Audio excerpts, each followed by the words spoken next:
You've heard it 1,000 times. To stay healthy, walk 10,000 steps a day. It's printed on fitness trackers, echoed in doctors' offices, and shared in wellness newsletters. But what if I told you that number wasn't created by scientists, but by marketers? If you've ever ended your day at 3,000 steps and felt guilty, if you've looked at that pedometer and thought, "I'm failing," you're absolutely not alone. Here's something that might surprise you. A global study looked at the movement patterns of over 100,000 people from around the world, and they found that the number of steps linked to better health and longer life isn't 10,000.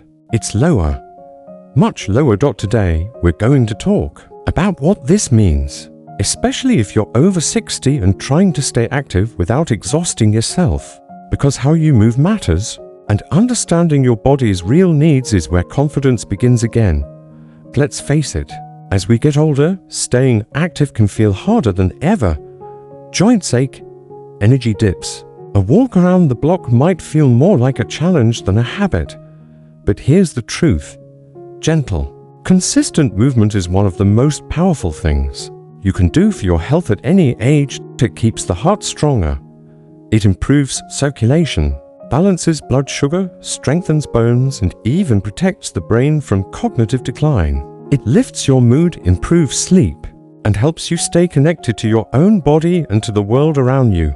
And yet, when the goal is some impossible number like 10,000 steps, it can feel discouraging.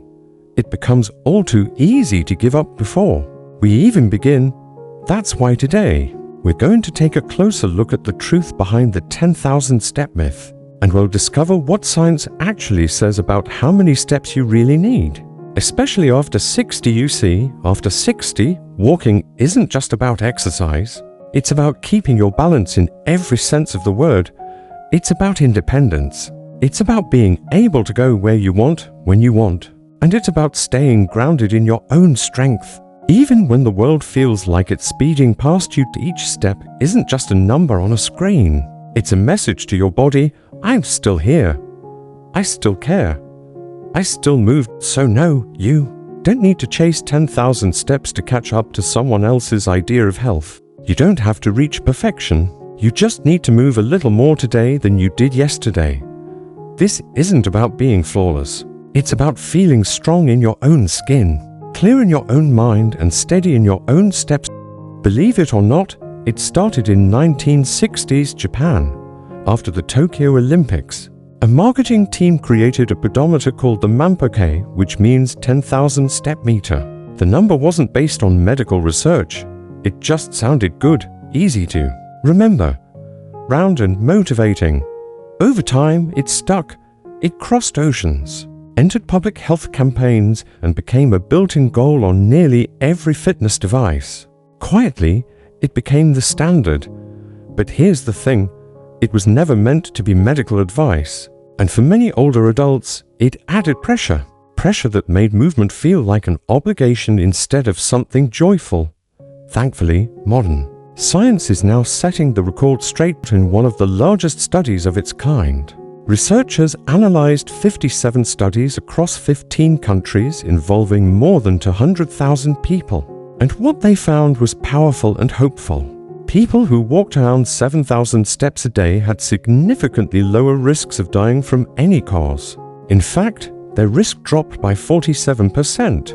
They were also less likely to develop chronic illnesses like heart disease, type 2 diabetes, and dementia. And here's something important. Most of these health benefits happened when people increased their steps from just 2,000 up to 7,000 a day. Beyond that, the gains slowed down.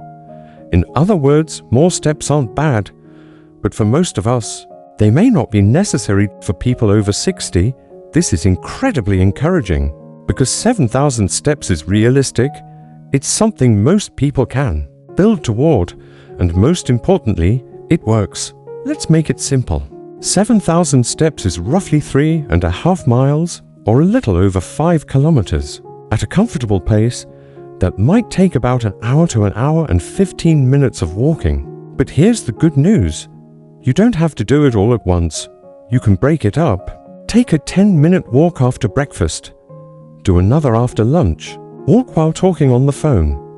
Take the long way through the grocery store. Make 2 trips to the mailbox instead of 1. All of it counts. And you don't need a gym or expensive equipment. You just need to keep your body in motion in a way that feels natural and kind.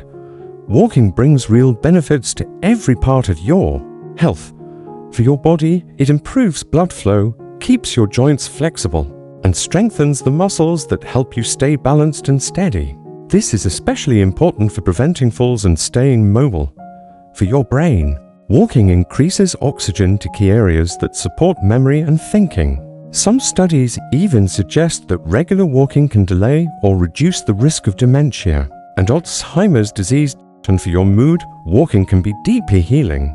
It calms the nervous system, lifts anxiety, and brings back a sense of rhythm and control.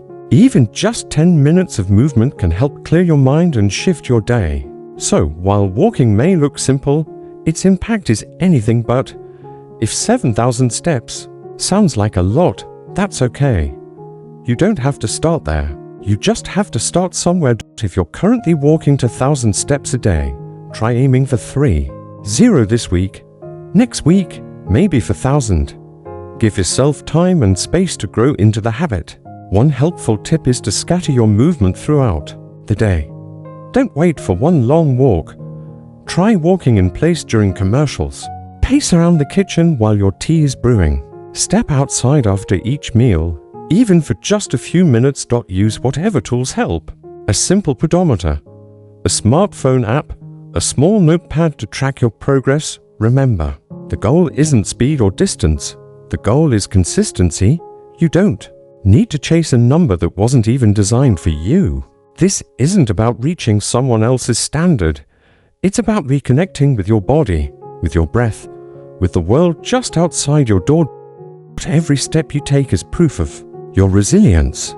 Even one extra lap around your living room is something to be proud of, because each step moves you closer to strength, to balance, to independence. You're not falling behind.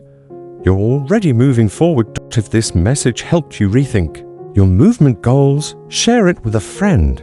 You never know who needs to hear that they're doing better than they think. Tell us in the comments. What's your goal this week? Maybe 3,000 steps? Maybe 10 minutes in the garden each morning? Whatever it is, let's encourage each other. And don't forget to subscribe for more videos built for life after 60. We're here to walk beside you, one step at a time.